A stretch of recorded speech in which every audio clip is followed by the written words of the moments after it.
오늘 함께 본문을 중심으로 이 이름을 멸하던 자가 아니냐라는 제목의 말씀을 함께 나누겠습니다. 아나니아라고 하는 제자가 사울에게 안수하여 기도하였습니다. 이때 아나니아는 사도행전 5장의 그 아나니아와 삽비라를 말하는 것이 아닙니다. 그 아나니아가 아니고 다른 아나니아죠. 다메섹의 아나니아입니다. 그가 안수할 때에 사울의 눈에 비늘 같은 것이 벗어졌고 다시 보게 되었고 강건해졌습니다. 오늘 본문을 보니까 눈을 뜬 사울은 다메섹에 있는 제자들과 며칠 동안 함께 있었습니다. 불과 며칠 전까지만 해도 상상할 수 없는 장면이죠. 제자들을 사로잡기 위해 다메섹에 왔던 사울이 거기에 있는 제자들과 함께 머물렀다. 어떻게 이런 일이 일어날 수 있습니까? 참 희한한 일이죠. 그런데 예수 그리스도의 피는 이렇게 전혀 예상치 못한 두 그룹을 하나로 만들어 줍니다. 에베소서 2장 13절인데요. 이제는 전에 멀리 있던 너희가 그리스도 예수 안에서 그리스도의 피로 가까워졌느니라. 멀리 있던 사람들이 예수 그리스도의 피가 흐르는 교회 안에서 하나가 돼요. 여기서 멀리 있다는 것은 여러 가지 의미를 포함합니다. 지역적이고 문화적이고 정치적이고 정서적인 그 거리를 포함한 서로 간의 그 다름을 말하죠. 교회는 어떤 다름도 어떤 차이도 초월할 수 있는 곳이 바로 교회입니다. 교회는요, 경상도 사람, 전라도 사람이 함께 할 수 있는 곳이어야 합니다. 교회는 국민의힘 지지자와 더불어민주당 지지자가 함께 할 수 있는 곳이어야 해요. 교회는 부자와 가난한 사람, 많이 배운 사람과 많이 배우지 못한 사람이 연합되는 곳이 교회입니다. 교회는 예수 그리스도의 피로 구원받은 사람이라면 누구라도 하나가 될 수 있고 구성원이 될 수 있습니다. 예수 그리스도의 피보다 강한 것은 없습니다. 예수 그리스도의 피는 정치 갈등, 지역 갈등, 남녀 갈등, 세대 갈등을 무력하게 만드는 것이죠. 그러므로 나는 절대 저 사람하고 함께 할 수 없어, 이런 말을 해서는 안 돼요. 그렇게 말씀하시는 분은 나는 예수 그리스도의 피의 능력을 전혀 모른다라고 말하는 것과 같습니다. 예수 그리스도의 피의 능력을 믿지 않아, 나는 예수 그리스도의 피의 그 능력을 믿지 않아 라고 말하는 것과 같습니다. 예수님을 만나기 전에 사울이 그랬죠. 도저히 제자들이 용납이 안 됐어요. 예루살렘에 함께 있을 때에 그들을 박해했죠. 근데 그들이 사울의 눈에서 그 박해를 피해서 240여 킬로미터 떨어져 있는 이 시리아 지역의 다메섹이라는 곳까지 멀리 도망갔습니다. 근데 그것도 이 사울은 용납이 안 됐던 사람이에요. 그 사람을 사로잡아 죽이기 위해서 그 다메섹 그 240km 떨어진 그곳까지 그가 쫓아갔죠. 그런데 이 사울이요, 예수 그리스도를 만난 이후 굉장한 변화를 경험합니다. 넓은 포용력을 지니게 되었어요. 사울은 유대인이나 헬라인이나 종이나 자유자나 어떤 사람이라도 한 몸이 되었다고 말하고 있습니다. 우리 고린도전서 12장 13절 말씀 화면에 나올 텐데요. 같이 한번 읽어보겠습니다. 시작. 우리가 유대인이나 헬라인이나 종이나 자유인이나 다 한 성령으로 세례를 받아 한 몸이 되었고 또 다 한 성령을 마시게 하셨느니라. 아멘. 복음서를 보면 전혀 다른 종교적, 정치적 견해를 가진 사람들의 야합의 경우를 많이 보죠. 야합을 하는 경우를 봅니다. 이들은 목적이 있어요. 예수 그리스도를 죽이려는 목적을 가지고 전략적 동반자의 관계를 맺습니다. 이권, 욕심을 지키기 위한 전략적인 연합이었죠. 하지만 성도의 하나됨은요, 전략적인 연합이 아니에요. 본질적인 연합입니다. 본질적인 연합. 어떤 목적을 이루기 위함이 아니에요. 그냥 가족이고 그냥 하나고 그냥 한 몸이에요. 그냥 하나예요. 성도는 교회의 하나됨이 본질적이라는 말은 어떤 상황에서도 그 연합은 깨질 수가 없다는 의미죠. 예수 그리스도의 피를 나눈 형제 자매이기 때문에 우리는 본질적으로 한 몸입니다. 사울은 예수 그리스도의 피로 인하여 다메섹에 있던 그 제자들과 말도 안 되는, 일주일 전, 며칠 전까지만 해도 말도 안 되는 일, 그 다메섹에 있는 제자들과 한 몸이 되는 그 일이 예수 그리스도의 피로 인하여서 가능해진 것입니다. 이렇게 함께 있으면 어떤 일이 일어나는지 아십니까? 서로 닮아가요. 사울은 며칠 만에요, 제자들과요 많이 닮아갔어요. 닮은 꼴이 되었습니다. 20절 말씀을 보면 즉시로 각 회당에서 예수가 하나님의 아들이심을 전파하니. 사울이 어떻게 예수가 하나님의 아들이심을 전파했겠습니까? 다메섹에서 짧은 예수님과의 만남이 물론 있었지만 그것으로 충분하지 않았어요. 그 사울은 제자들과 며칠 동안 함께 있으면서 그 다메섹에 있는 제자들로부터 영향을 받았습니다. 함께 있으면 물들어요. 오랜 친구 사이를 보면 닮습니다. 취향이 같아지고 생각이 같아지고 마음이 같아집니다. 사울은 다메섹에 있는 제자들과 함께하면서 그들의 생각, 그들의 신앙, 그들의 믿음, 그들의 모습을 닮은 거예요. 사랑하는 여러분, 우리가 정말 믿음 안에 살면 나와 함께하는 사람들에게 영향을 줄 수밖에 없습니다. 그렇지 않으면 세상에 영향을 받게 돼 있어요. 사회에서 만난 사람들이 교회 다니는 나와 친구가 되잖아요.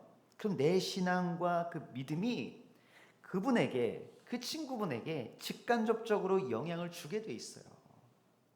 내 믿음의 신앙의 거울이요, 멀리 있는 게 아니라 내 옆에 있는 사람입니다. 그 사람이 나의 신앙의 거울이에요. 부부, 자녀, 부모, 형제, 친구, 동료, 동업자, 동네에서 마주치는 사람, 이 모든 사람들이 내 신앙의 거울이에요. 그 사람들이 나를 보고 얘기하는 그 얘기가 나의 신앙이고 나의 믿음이고 나의 모습이라는 것이죠. 그들과의 관계 속에서 영향력을 주고받으면서 관계를 맺어가는데 그들에게 선한 영향력을 미치지 못하고 있다면 그 신앙에 대해서 고민해 보아야 합니다. 사실요, 세상의 영향력은 엄청나요. 그 속에서 예수가 하나님의 아들이심을 전파하는 것은 웬만한 결심과 결단으로는 어렵습니다. 어려워요. 진짜 어렵습니다. 그래서 사울은요, 로마서 12장 2절에서 다음과 같이 말합니다. 너희는 이 세대를 본받지 말고 오직 마음을 새롭게 함으로 변화를 받아 하나님의 선하시고 기뻐하시고 온전하신 뜻이 무엇인지 분별하도록 하라.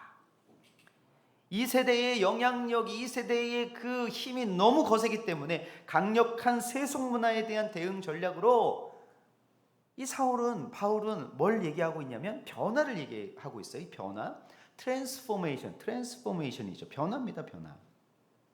이 변화가 참 힘듭니다. 사랑하는 여러분, 온 국민이요 다이어트 중입니다. 온 국민이 다이어트 중이라고 해도 과언이 아니에요. 이 다이어트에 대한 이 화두, 이 이야기가 정말 사그러들지 않습니다. 많은 사람들이 다이어트를 하는데 실제로 이 몸매가 변화된 사람을 찾기가 어려워요. 수많은 다이어트 방법이 있고 매스컴에 다이어트에 대한 정보가 흘러넘칩니다. 그런데 왜 살이 빠지지 않는 것일까요? 방법을 몰라서가 아니에요. 방법은 아는데 실천하기가 어렵기 때문이죠. 사실 다이어트는 너무 쉽습니다. 제가 몇 번 말씀드렸죠. 적게 먹고 많이 움직이면 살은 빠질 수밖에 없어요. 이 이론은 쉬운데 실천이 어렵습니다. 안 먹으려고 굳게 또 다짐하고 저녁 8시까지 또 9시까지 이를 악물고 참았는데 이제 자야지 누우려는 순간 배고프니까 물이라도 먹자. 거실에 나가는데 물을 마시러 부엌에 갔는데 식탁 위에서 나를 보고 방긋방긋 웃고 있는 인절미라는 녀석을 만납니다. 콩가루를 온 몸에 바르고 나를 보면서 방긋방긋 웃는 이 인절미를 나 몰라라 하는 게 이게 말이 안 되죠. 인정머리가 없는 행동을 해서는 절대 안 되죠. 그 불쌍한 코 녀석을 걷어줘야 됩니다. 그래서 걷어주면 그 옆에 있는 놈이, 또 다른 놈이 나를 향해서 방긋방긋 웃습니다. 이렇게 한 놈 한 놈 이렇게 사랑을 가지고 케어해 주다 보면은 콩가루 때문에 목이 메이죠. 그럼 냉장고에 있는 고소한 우유를 찾지 않을 수가 없어요. 그래서 우유 한 잔을 벌컥 마시고 나면 어느샌가 모르게 라면을 끓여 밥까지 말아 먹은 나 자신을 발견하게 되죠. 그리고 굳게 다시 결심합니다. 나 내일부터 꼭 다이어트 할 거야. 생각으로는 벌써 몸짱이에요. 생각으로는. 근데 현실이요? 어렵습니다. 이렇게 변화가 어려운 거예요. 변화가. 예수 그리스도를 전하는 것은 누구나 하죠. 누구나 해요. 심지어 요즘 예수님에 대해서 모르는 사람이 어디 있습니까?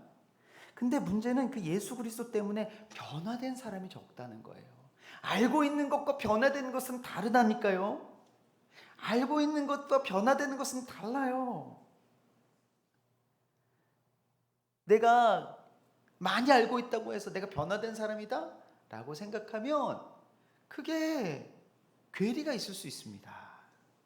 사울은요, 자신을 받아준 이 다메섹에 있는 제자들의 모습에 영향을 받았습니다. 분명히 영향을 받았어요.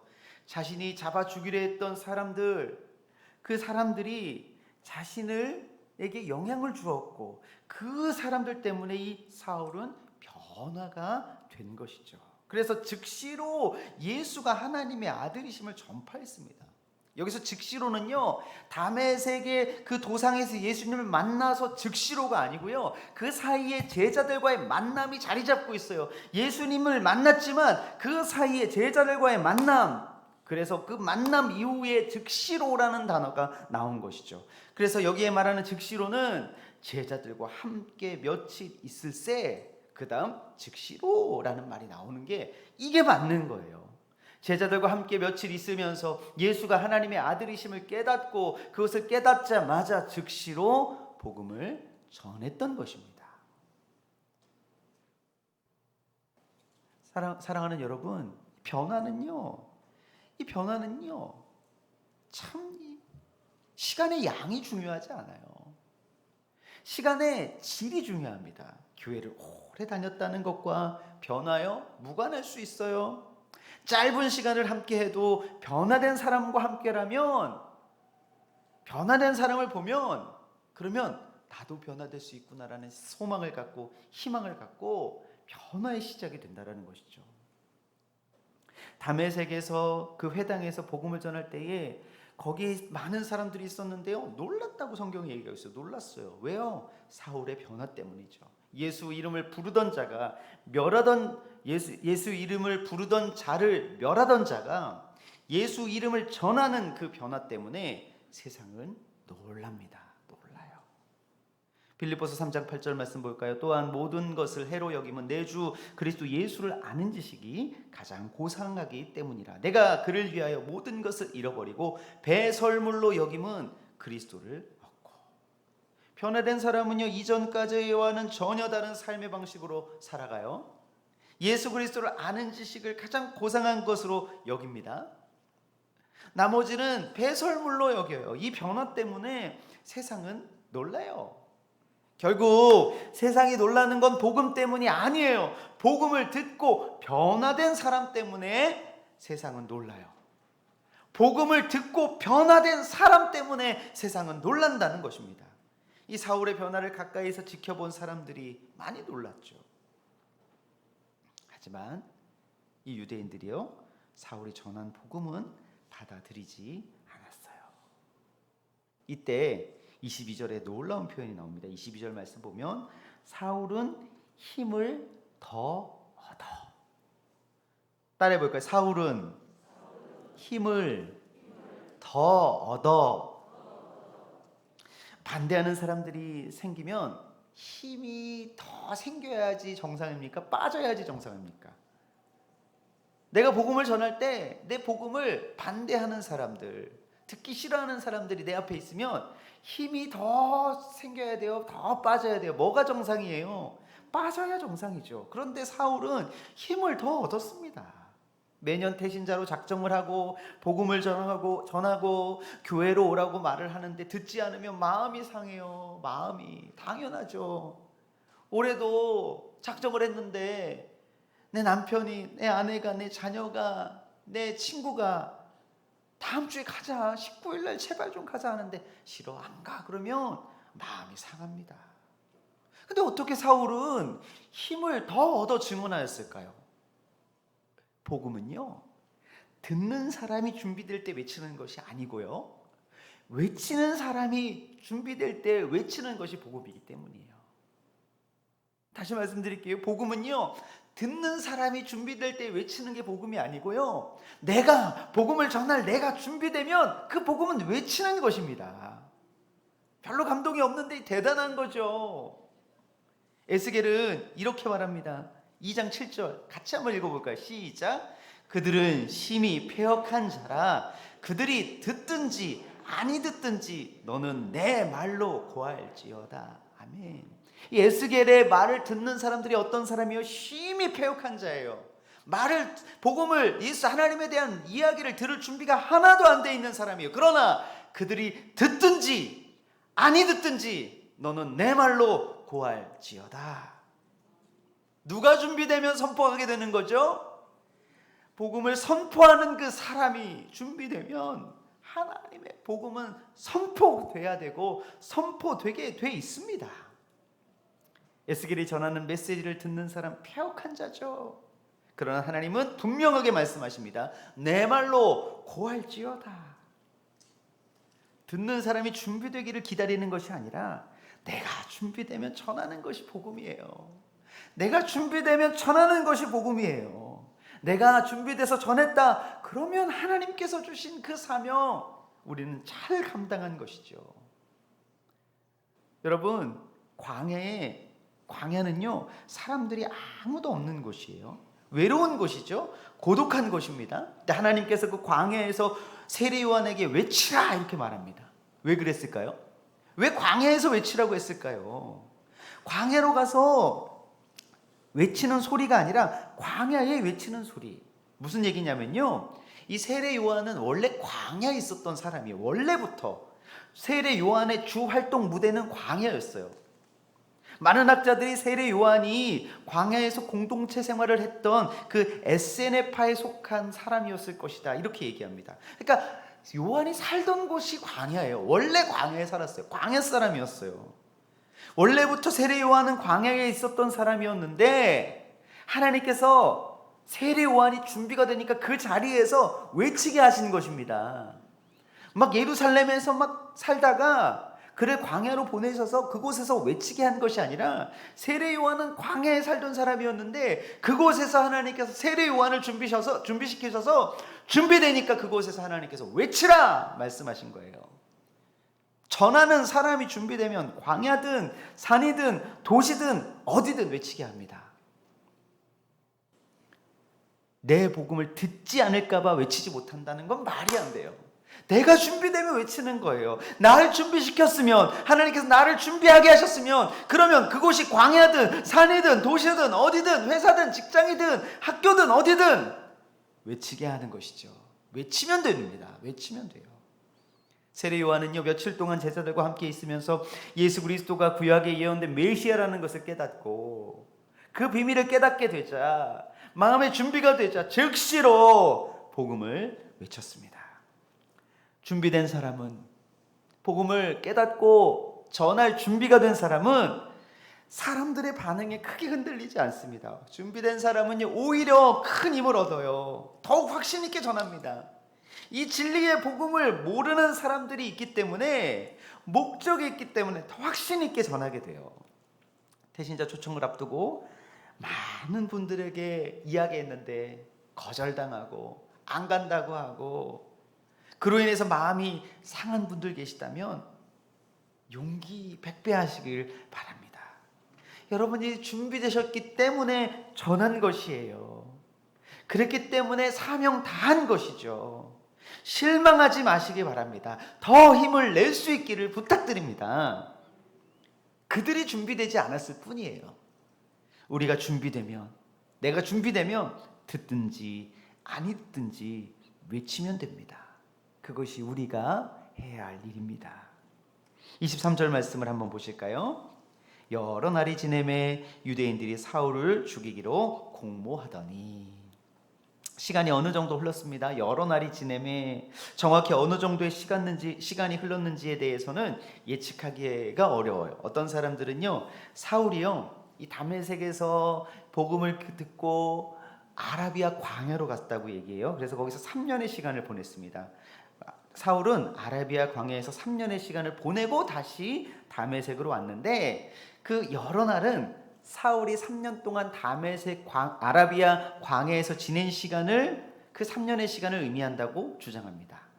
고린도후서 11장에 보면 이 주장을 뒷받침하는 내용이 나오는데요. 11장 32절, 33절. 다메섹에서 아레다 왕의 고관이 나를 잡으려고 다메섹 성을 지켰으나 나는 광주리를 타고 들창문으로 성벽을 내려가 그 손에서 벗어났노라.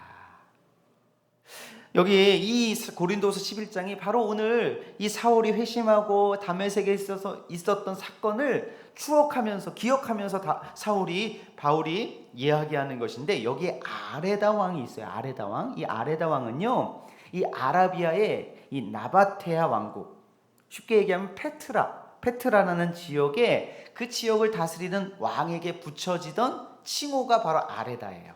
바로라고 하는 칭호가 한 사람을 얘기하는 것이 아니라 애굽의 왕을 지칭하는 그 칭호였던 것처럼, 이 나바테아 왕국의 왕을 아레다 왕으로, 아라비아에 있는 나바테아 왕국의 왕을 아레다로 그렇게 호칭했죠. 그래서 사울이 아라비아 광야에 3년 동안 있었던 그것과 아레다 왕이 사울을 잡으려던 것이 관련이 있고, 그렇기 때문에 오늘 본문에 이 사울이 며칠이라고 하는 이 기간은요, 한동안의 시간은요, 사울이 아라비아에서 3년 동안 있었던 그 시간을 의미할 것이다.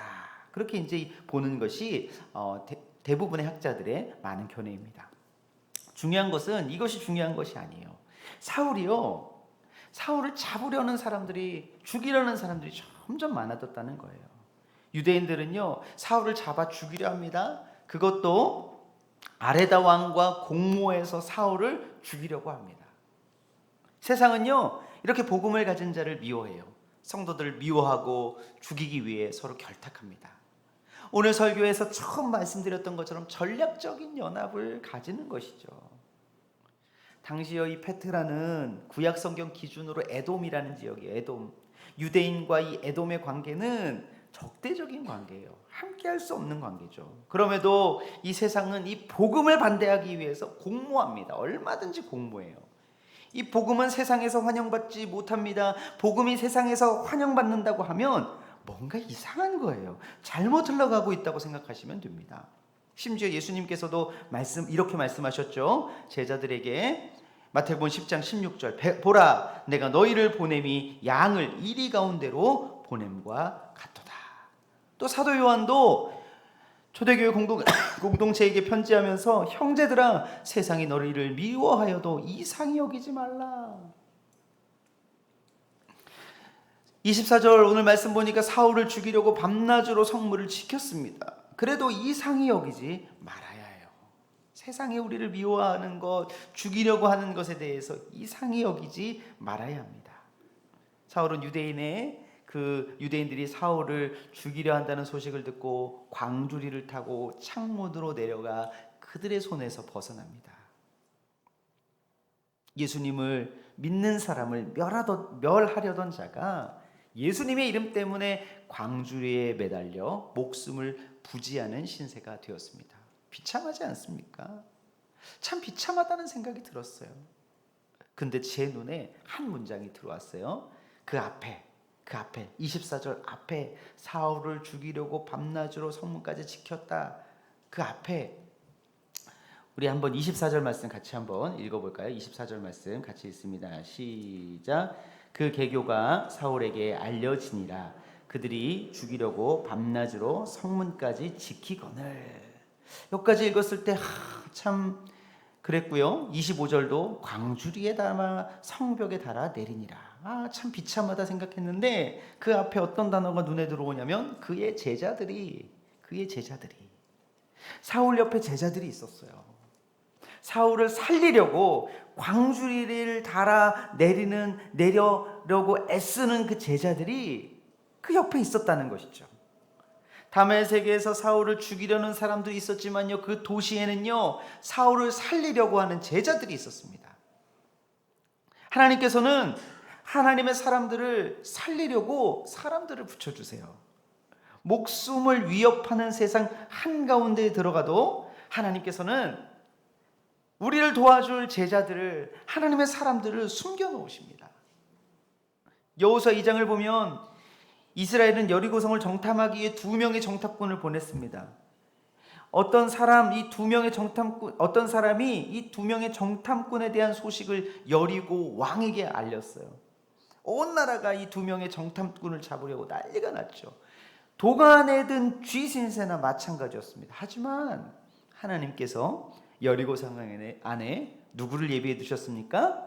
라합을 예비해 두셨어요.